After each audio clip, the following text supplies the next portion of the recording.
This place is my reputation, my legacy, my blood.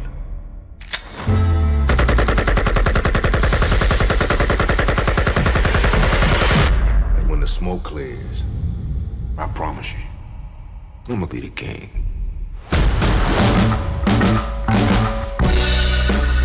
He shielded the king. Blood everywhere, none of it his. He had bullet holes in his shirt. How did he not get hit? That shotgun blast alone should have killed you. You're amazing. I don't want to be different than anybody else. People need you. Cops can only do so much. Harlem's about control, power. Politics is where the power is. It's gangsters like me that let you hold on to what you got. You never really know what anyone is capable of.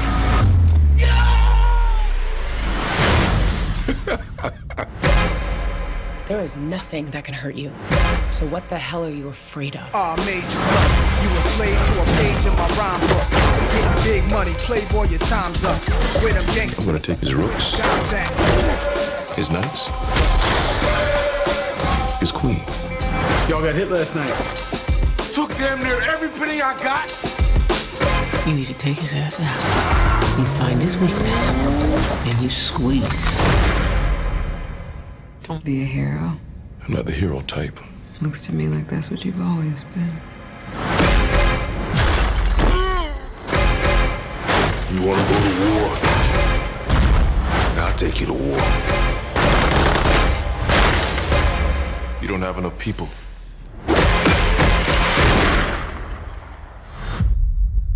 You want some?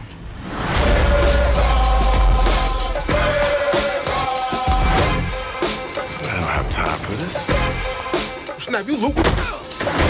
Come on. It's you. No, man, it's you. Yo, man, PLO style was my joy back in the day.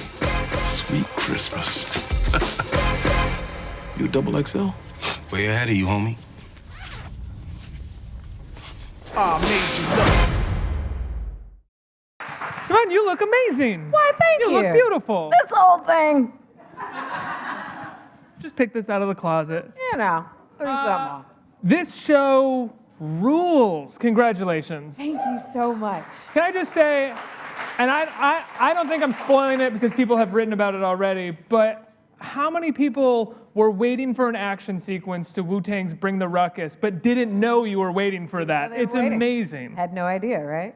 Had no idea. It's like Christmas in September. I jumped out of my seat when that action sequence started. I was so excited. I know. It's pretty amazing. All the action on the show is just well thought out, and I think everybody will be really happy with what they get to see. I mean, this is a guy who has bulletproof, impenetrable skin, beating people up with what they call smack foo, just like knocking people around. So yeah.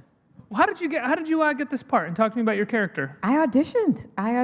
I put myself on tape in my living room with, you know, a wing and a prayer, and didn't expect the job to go my way because I had heard that there were a lot of very famous actresses, some of whom are on that, you know, famous wall on the other side over there, who were up for the job, and I went in and auditioned and, you know, got the job. And when I auditioned, I had like a cold. It was the summertime. I almost lost my voice like 2 days before. So I was just like, Jesus, be some Dayquil. Like, I was not. Were you worried when you actually came in to shoot that you might have been a completely different person? Right, You were, like, right. healthy I was and like, ready to well, I go? have my raspy, cold voice. Let's hope that they still like it. Yeah, no. They were, Jeff Loeb, the head of Marvel TV, was so sweet. He was like, we knew it was your job from the moment we saw your tape. Oh, wow. We just needed you to come in and be an actual human being. So that was what happened. So talk to us about Misty Knight. Misty is the first Black female superhero in the history of Marvel. Yeah. Which is, you know, there's some pretty big shoes to fill.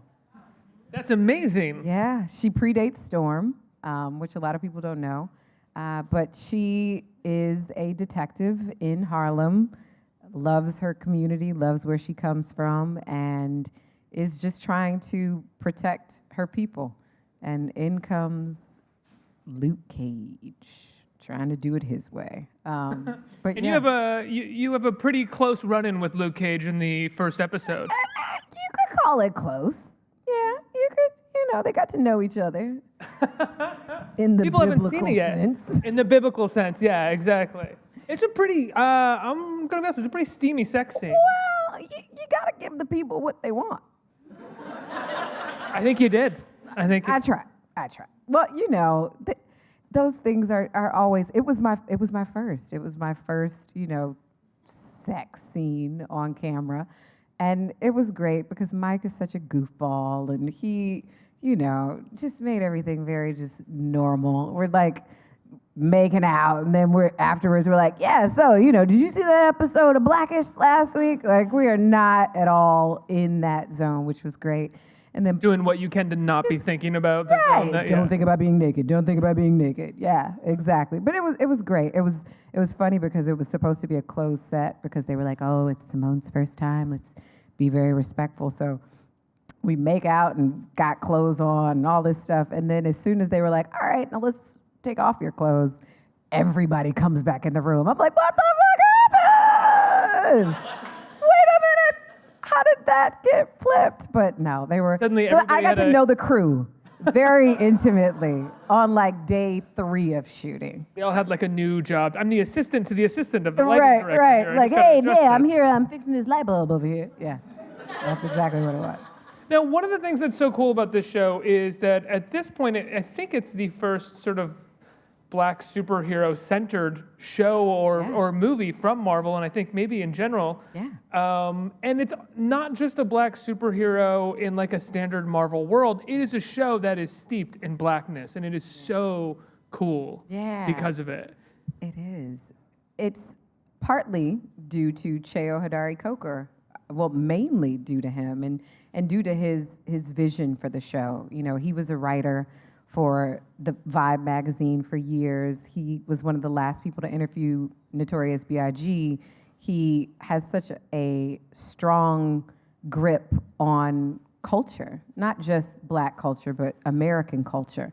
And he recognizes that Black culture is American culture. And so he integrates art and music and literature into every episode in ways that are just subtle. It's not didactic. He's not beating you over the head with, did you know that Frederick Douglass? No, it's not that. It's just a part of the everyday language, and yet people are able to get an education in a way that they still feel like they're watching great TV and great superhero genre, TV.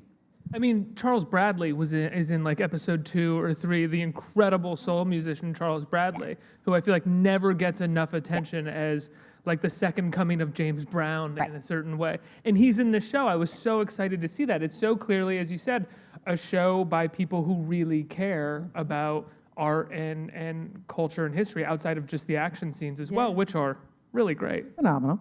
But he did take special care into putting people who are not just African American, but who are from Harlem in the show. There are a lot of Harlem icons who make appearances on the show, and that was Cheo's keen attention to detail. He wanted the people of Harlem to feel like we did them a service, like it was a good representation of them, like we weren't going in and saying, oh, we're gonna pick the stuff that we wanna take advantage of, and then we're gonna tell the story like we wanna tell it. He was very precious with them, and I think that hopefully will make the community feel like we did a good job of telling the story, but then feel authentic to the fans who expect to see Luke Cage in Harlem. No, it's very cool. It's definitely Harlem as a Gotham almost, where it's very much historical and the flavor of Harlem, but a sort of comic book world at the same time. Where are you originally from? I'm from Detroit, Michigan. Go Detroit, what? Yeah. So when you signed on to do this show that took place in a sort of kind of Harlem, right? Did you sort of move up there, go walk around, start meeting people, start doing your own research? No, actually, it's funny. I went to Howard University in D.C., and so no bison in the room. That usually gets like a go, but no, all right, we need to work on that. You got a couple for Detroit, though. I did. I got a few like, ooh, we made it out too. Yeah. No, but when I was in D.C., I would come to Harlem every chance I got, I would come to New York, but I would specifically come to Harlem. My best friend and I, every time, we would come once a year because that was the birthplace of so much culture that we grew up reading, whether it was Zora Neale Hurston, Langston Hughes, Richard Wright, James Baldwin, or whether it was music, all of those people that we looked up to, that we were studying in school and that we had been familiar with our whole lives, they found their way in Harlem. So I feel like Harlem is very similar to Detroit in that way. You know, Detroit's got Motown and Harlem's got the Harlem Renaissance, and they are both, you know, meccas of Black culture.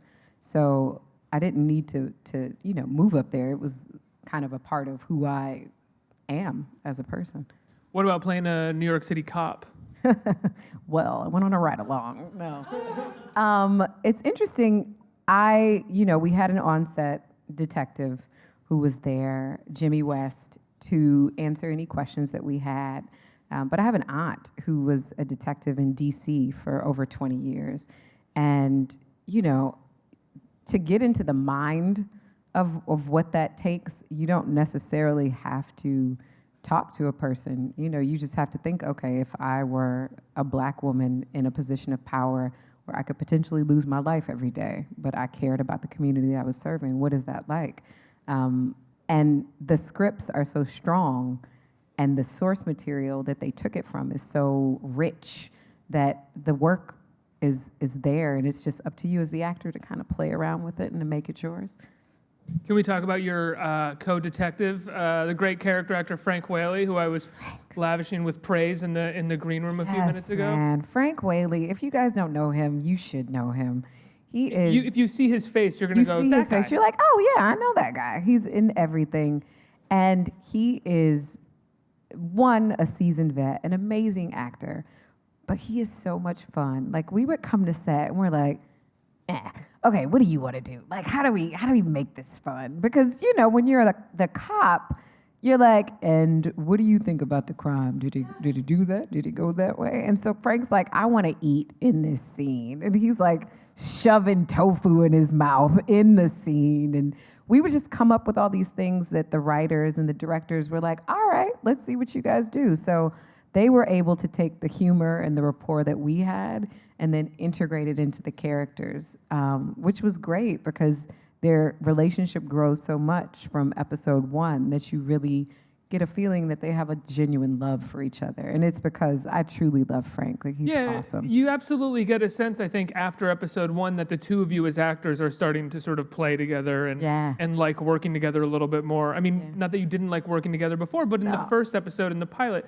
you know, took your first scenes together. Yeah. By the time you get to episode 3, there's a number of scenes of the two of you hanging out and having fun with each other. Yeah, and that was all, you know, just shooting until 3 o'clock in the morning. You get to know somebody very well, very well. I remember one day it was literally 4 in the morning, and we're looking at a board in the precinct, and he's like, did you say your line? And I'm like, I think I did. I think it's your line. And we're like on camera. He's like, I don't know where I am. I don't know where I am. Like, when you're delirious with somebody, then you automatically fall in love with one another.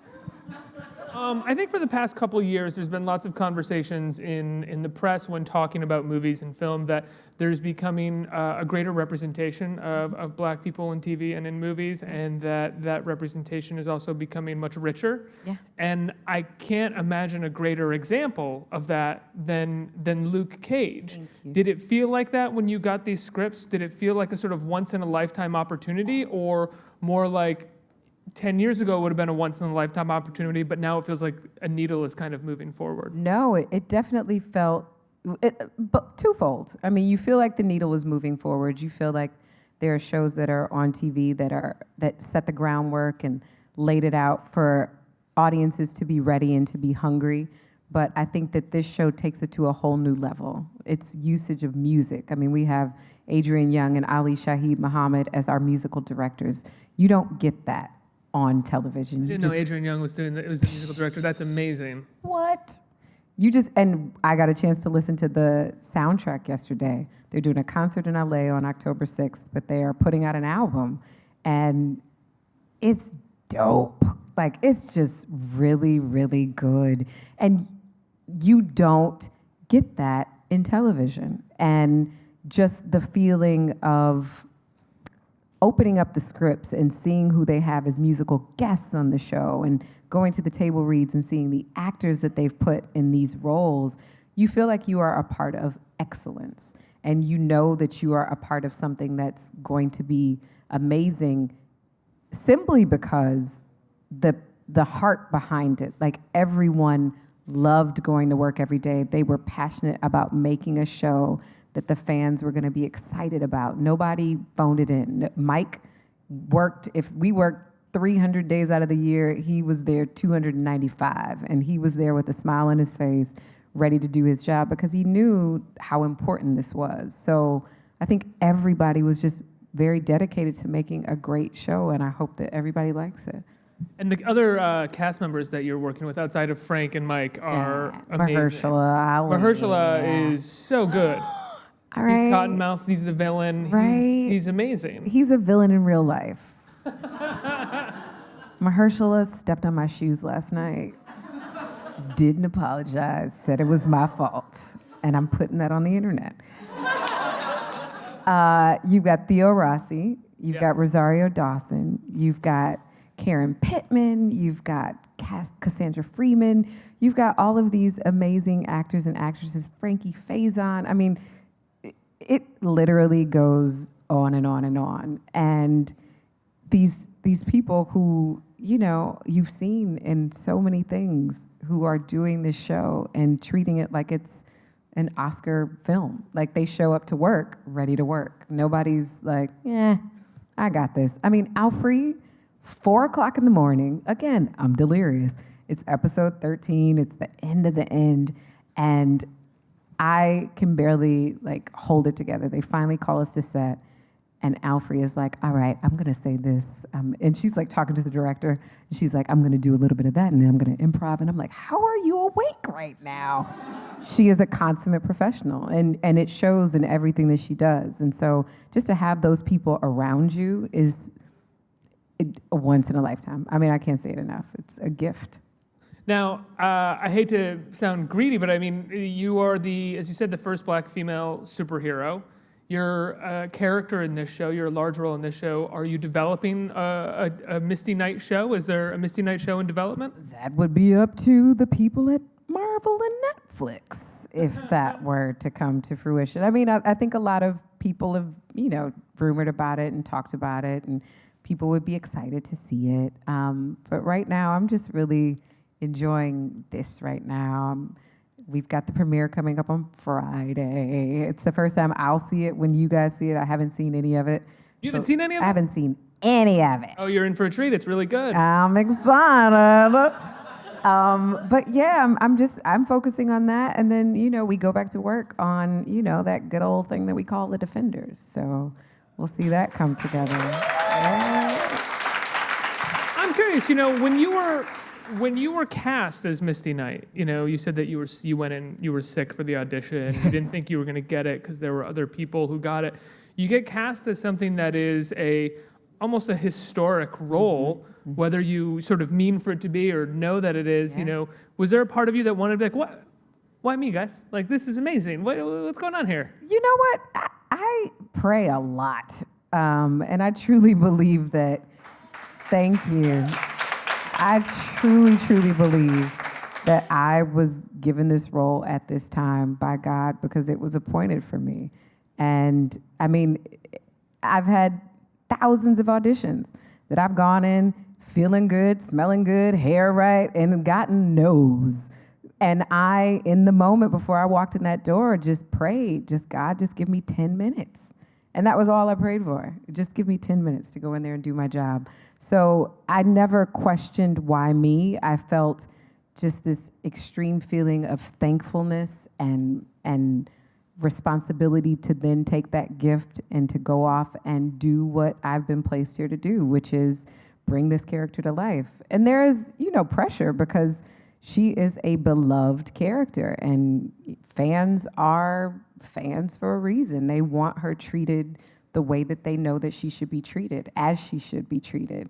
And so there was pressure in that sense of feeling like, okay, you got to make sure you do a good job at this. You can't phone it in, but that's what all those years of 99-seat theater and acting class and improv workshops, that's what all of that, have come together to kind of to see on screen. Well, you do an amazing job. Congratulations. Thank you. You do a great job. Thank you.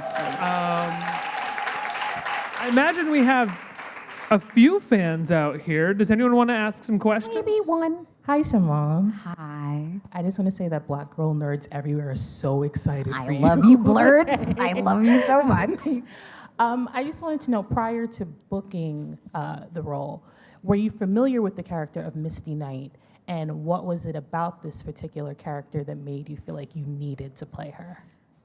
I have to be honest, I was not familiar with Misty Knight. I knew Storm, and that was the limit for me in terms of my understanding. I knew that they were getting ready to make Iron Man a little black girl, and I was like, yes, that's going to be amazing. But I had never been educated on who she was. So when I got the script or the sides for the audition, she was a character named Missy. And she was just a smart, sassy cop in Harlem. And I was like, I've got to, put my name in the ring for this. But the character jumped off the page. And it's interesting, the scene that I auditioned with is not in the show. It's not in the show. But the opportunity to play a strong female character of color who's confident and self-assured and sexy and funny without being, a stereotype was like, yes, I would sign up to do this a million times over. Next question. Hi, how are you, Simone? Good, how are you? Good. I actually write for Black Girl Nerds, which is interesting. Love you. I wanted to ask you, aside from the fact of being able to play a Black woman character who is strong, is there any way that you can describe her other than strong that would kind of show or illustrate that she is very much human, like vulnerable or narcissistic? You just took the words right out of my mouth. Okay.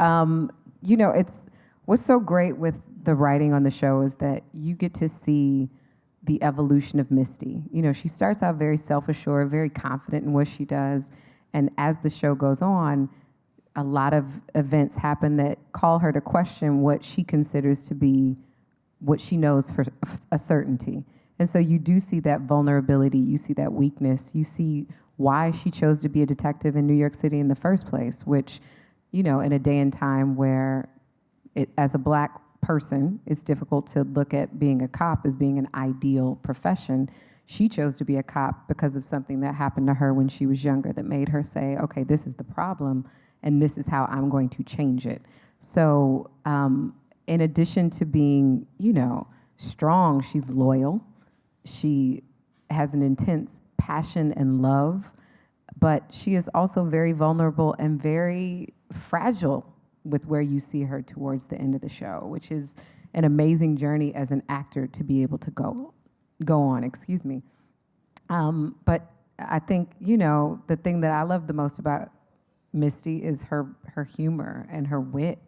It's when you have a job like being a detective and you see murder and death and violence all day long, that can start to really corrupt you and to tear you down as a human being. And so she finds the light in that way, and it's partly in her relationship with Frank, but just the way that she interacts with her community, with the people that she knows. This is a woman who is of the community, and so she doesn't look at, the young Black kids on the basketball court as being thugs. She's like, I know you, I know your mama, and I know that you go play pickup around the corner at the rec center, but you used to play ball on the, you know what I mean? Like, she is a woman of her community, and so she's just an all-around great person. I wish I could be Misty in real life. I think we have time for one more question. Hey, so I got to work as an extra on the show, and I know there were. I thought I recognized you. Craft services. There were a couple of really big musical artists on set that day. How was it like having some of these big name musicians on set? It's so funny. I was there. I don't know if I could talk about some of these people.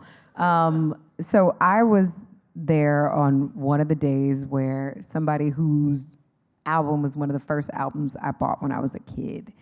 And I was just like, I cannot believe that this person is across the room, singing, and I'm here acting, doing what I wanted to do since I was a kid. And the last act that we have in episode 13 is a woman who I have always identified with, and I can't say who she is, but her career started much later in life, or she's like, I won't tell. Her career just really exploded at a later point in her life. And although, I'm in my 30s, when you are an actor in LA, people are like, if you don't make it by 22, it's just probably not gonna happen. I mean, I used to have a manager, and my amazing manager, Stephanie Moy, is here right now, and my agent, Nick Roses, they're both here. But before I met Stephanie, I had this manager who was like, with your age and your credits, it's just really gonna be hard. Your age and your credits, it's gonna be difficult. And at my age, with the minimal credits that I had, I booked the biggest role in my life. And thank you. Thank you. So just seeing, that woman, that artist on stage, living her life and her truth and being relevant culturally and on this show, giving of her time, it just makes you feel blessed to be able to have all these people whose albums you've bought, whose music you sing along to, they're, doing the soundtrack to your show. It's like a great, it's like coming to work with a music soundtrack. It's great. What's it like for you to be a part of a show? We talked about a show that's moving the needle forward, that's maybe a first for itself and great in regards to representation, but is also sort of redefining images of African Americans that have been taken away from them to a certain degree, which is the black man wearing a hoodie, which is Luke Cage, who is a superhero in this show. He's a savior, and he's a black man in a hoodie. You are a black female detective who's a part of the community and does community policing. Does it feel like you are redefining some of the images that were sort of taken away from the black community? Absolutely. At the very least a few years ago? Absolutely. And I think it's important. Mike and Cheo made the decision to put Luke in a hoodie. That was something that Mike was passionate about. And this was maybe, when they started discussing this, maybe a year after the death of Trayvon Martin. While we were shooting, Eric Garner had been murdered. There were just constant things happening in our world that made us feel like these images that we're putting out are important, because this show is the first show to be aired in 190 countries worldwide. It's the first of its time. And that's important because we are American citizens and we think everything is here, but the world looks at us. And if we don't respect each other, black, brown, green, male, female, transgender, if we don't do that with ourselves as American citizens, how do we expect to be respected in the world? We are also the greatest, absolutely, sorry. To add to that, we are also the greatest exporter of culture and entertainment. And if our culture and entertainment doesn't properly represent those that live in this country, then the rest of the world sees them with prejudice as well. Absolutely. So this is going to 190 countries. It's amazing. It's amazing. There's a day on the episode on set where there are 3 black women in a police precinct, all in positions of power.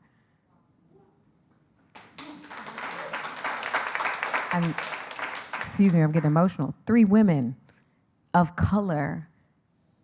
You've never seen that. You have never seen that. And the choice by Cheo to do that, to put 3 women of color in a position of power on a TV show, it changes the lens. It changes what people think is possible. It changes what people think is reality.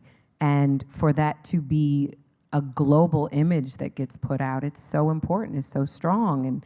And it is hopefully something that then filters into other mediums where we don't see every night on the news, this person of color did this bad thing. Let's also talk about this person of color or this person who's not of color, but who is working in a community of color is doing this good thing. If we can just continue to perpetuate positive images, and it doesn't mean that you don't tell the news, but I think that we are very specific about the kind of news that we tell and the kind of news that we consume, and that in turn poisons not only our image of ourselves and our fellow citizens, but also what the world views us as. Absolutely. I have to let you go. Congratulations on the show. It's been amazing talking to you. Thank It's an you. incredible role. Luke Cage premieres this Friday, September 30th on Netflix. Thank you so much for being here. You. Thank you. Thanks so much, guys.